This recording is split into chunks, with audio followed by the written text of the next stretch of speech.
سب سے پہلے تو میرا کمنٹ یہ ہے کہ لا کمیشن نے بہت ہی ان لافل کام کیا ہے. انہیں پہلے یونیفارم سول کوڈ کا ڈرافٹ پبلک کے سامنے رکھنا چاہیے تھا اور تب ان سے پوچھنا چاہیے تھا کہ اس کے بارے میں آپ کی کیا رائے ہے. ہم سے رائے پوچھ رہے ہیں، وہ کس چیز پر ہم رائے دیں؟ ہمارے سامنے کوئی بات کلیئر نہیں. ہم کیسے کسی چیز پر رائے دیں؟ ہو سکتا ہے کہ آپ یونیفارم سول کوڈ کا کوئی ڈرافٹ ہمارے سامنے رکھیں تو ہم پارٹلی اس سے ایگری کریں اور کچھ چیزوں کو سجیسٹ کریں کہ اس کو آپ بدل دیجیے. لیکن اس طرح کہ کوئی ڈرافٹ سامنے رکھے بغیر آپ اس طرح پبلک سے رائے مانگ رہے ہیں، یہ پبلک کی آنکھوں میں دھول جھونکنا ہے. پہلی بات. نمبر 2، 5 سال پہلے آپ ہی نے جب ایک کوشچنائر سرکولیٹ کیا تھا اور لاکھوں کی تعداد میں اس کے جوابات آپ کو بھیجے گئے تھے اور مختلف آرگنائزیشنز کے ڈیلیگیشنز آپ سے ملے تھے، تو آپ کنونس ہوئے تھے کہ ہاں ابھی اس کی ضرورت نہیں ہے اور یہ فیزیبل نہیں ہے، اور آپ نے اس وقت کہا تھا کہ 10 سال تک اس ٹاپک کو نہیں چھیڑنا چاہیے. تو اس 5 سال میں کیا تبدیلی ہو گئی جس کی وجہ سے آپ نے اس کو چھیڑ دیا، اور وہ بھی اس مبہم طریقے سے؟ تو کوئی سوال ہی نہیں ہے جو آپ نے رکھا ہو، کوئی سوال نامہ پہلے کی طرح نہیں ہے، کوئی ڈرافٹ نہیں ہے. تیسری بات یہ ہے کہ ہمارے ملک کی جو سب سے بڑی خصوصیت اور وشیشتا ہے وہ ہے یونٹی ان ڈائیورسٹی. اتنی ڈائیورسٹیز کے ملک میں آپ یونیفارمٹی لانا چاہتے ہیں بغیر کسی اس بات کے کہ کانسیپٹ آپ کا کلیئر ہے کہ نہیں. کیسے ہو سکتا ہے یونیفارم سول کوڈ بھارت کے اندر؟ یہ بھارت کے ناگرکوں کو آپس میں بانٹ دے گا، نہ کہ وہ یونیفارمٹی لائے گا. الٹی بات ہے. اس کا مطلب ہے کہ uniformity at the cost of unity. Unity آپ ختم کریں گے، اور کیوں؟ اس کے ٹائمنگ پر بھی ذرا لوگوں کو غور کرنا چاہیے. الیکشن قریب آ رہا ہے 2-3 اسٹیٹس میں، اور اسی لیے ہمارے ملک کے قابل احترام وزیر اعظم نے، آنریبل پرائم منسٹر نے اس اسٹیٹس میں جا کر اس کا اعلان کیا ہے جہاں الیکشن قریب ہے. تو اس بات پر بہت ڈاؤٹس کریٹ ہوتے ہیں، بہت شبہ کرنے کی گنجائش ہے کہ یہ ایک پولیٹیکل ایشو ہے. اب آپ کے پاس سارے مدعے تو ہو گئے ختم. جو وعدے آپ نے کیے تھے ایک بھی پورے نہیں ہوئے. عام جنتا کے لیے جو وعدے کیے تھے، آپ نے کہا تھا کہ 2 کروڑ جاب ہر سال دیں گے. حالت یہ ہے کہ اب لاکھوں جاب ختم ہو گئے ہیں بجائے کوئی نئے جاب ملنے کے. تو یہ ایشوز آپ اٹھا ہی نہیں سکتے، نہ مہنگائی کا، نہ نان امپلائمنٹ کا. کوئی ایسا ایشو آپ نہیں اٹھا سکتے. تو آپ کو پبلک کے مائنڈ کو ڈائیورٹ کرنا ہے، ہندو مسلم میں بانٹنا ہے، نان ایشوز کی بنیاد پر الیکشن جیتنا ہے. یہ آپ نے راز فاش کر دیا.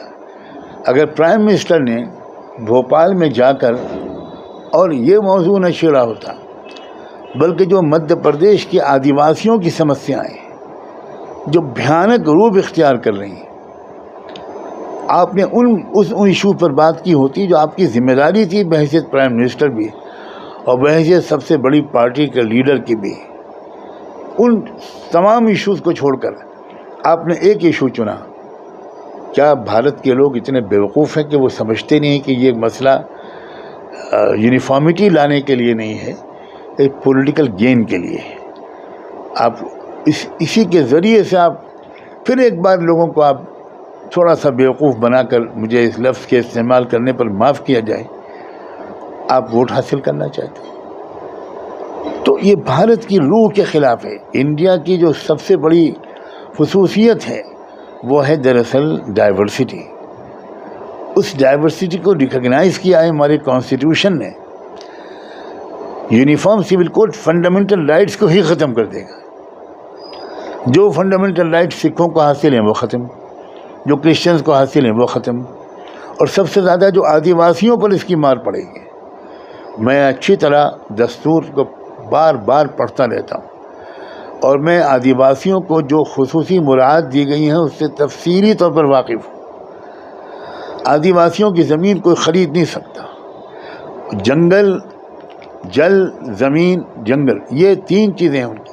جو جنگل تو چھیننا آپ نے شروع کر دیا. بہت بڑے پیمانے پر ملٹی نیشنل کمپنیز کو آپ وہ زمینیں دے رہے ہیں.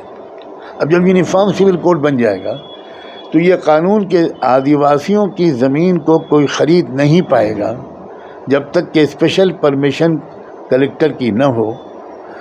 تو یہ قانون ختم ہو جائے گا. اس کے بعد ان کی زمینوں کو خرید لیا جائے گا. سرکار خرید لے یا جو 2-4 دوست بڑے کارپوریٹ ہاؤسز ہیں وہ خرید لے. اب یہ بات بھی دیش کو معلوم ہونی چاہیے کہ نہایت سائنٹیفک انسٹرومنٹس کو استعمال کر کے سیٹلائٹ کے ذریعے یہ بات بالکل ثابت ہو چکی ہے کہ جس علاقے میں ہمارے دیش کے جس علاقے میں رہتے ہیں آدیواسی بہت بڑی تعداد، جہاں ان کی تقریباً میجورٹی ہے، جیسے جھارکھنڈ، جیسے چھتیس گڑھ، جیسے ایک حد تک اڑیسہ، تو وہاں کی زمینوں میں ایسے قیمتی منرلس موجود ہیں کہ وہ منرلس جس دن باہر آئیں گے ہمارا دیش بہت بڑی طاقت بن جائے گا اور وہ آدیواسیوں کی زندگی میں انقلاب آ جائے گا.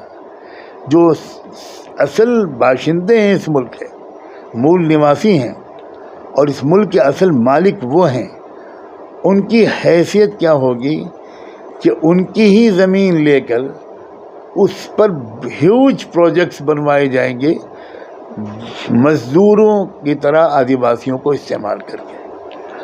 اس لیے میرا کہنا یہ ہے کہ یہ بہت بڑی غلط فہمی اور جھوٹا پروپیگنڈا ہے کہ یہ مسلمانوں کے خلاف کوئی قانون ہے. اور بہت افسوس کی بات ہے کہ پرائم منسٹر نے یہی کوشش کی ہے اپنی بھوپال کی تقریر میں کہ اکسایا جائے مسلمانوں کو تاکہ مسلمان اس کے خلاف زور و شور سے آواز اٹھائیں اور پھر وہی ایجنڈا کچھ ملک کا بدل جائے.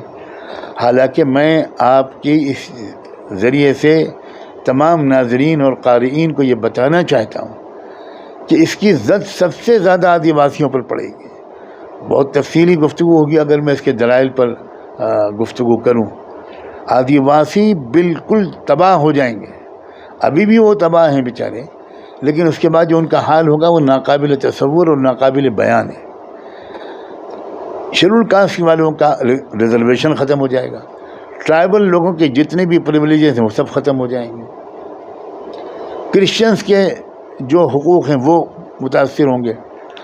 سکھوں کے تو بہت بری طرح اثر پڑے گا. اور اسی لیے پنجاب کی سکھ لیڈرشپ نے، جو ریلیجیس بھی ہے اور پولیٹیکل بھی ہے، دونوں نے کھل کر پچھلے 3 دنوں میں اس کے خلاف اسٹیٹمنٹ دیے ہیں، پریس کانفرنسز کی ہیں. بلکہ جو سب سے بڑی آرگنائزیشن ہے جو دربار صاحب کا انتظام دیکھتی ہے، جو شریمنی گرودوارا پربندھک کمیٹی، اس نے بھی اس کے خلاف سخت بیان جاری کیا. تو مسلمانوں کو یہ سمجھنا چاہیے کہ یہ صرف آپ کے خلاف نہیں ہے، بلکہ میں تو یہ مشورہ دوں گا کہ آپ اس کے خلاف زیادہ آواز نہ اٹھائیے. آپ تو اپنے ان بھائیوں کو اگر توجہ دلانے کی ضرورت محسوس ہو تو آپ ان کو توجہ دلائیے. ان کے خلاف ہے وہ. لیکن ہوتا یہ ہے کہ مسلمان آگے بڑھ کر کچھ مخالفت شروع کر دیتے ہیں اور پھر وہ ہندو مسلم مسئلہ بن جاتا ہے.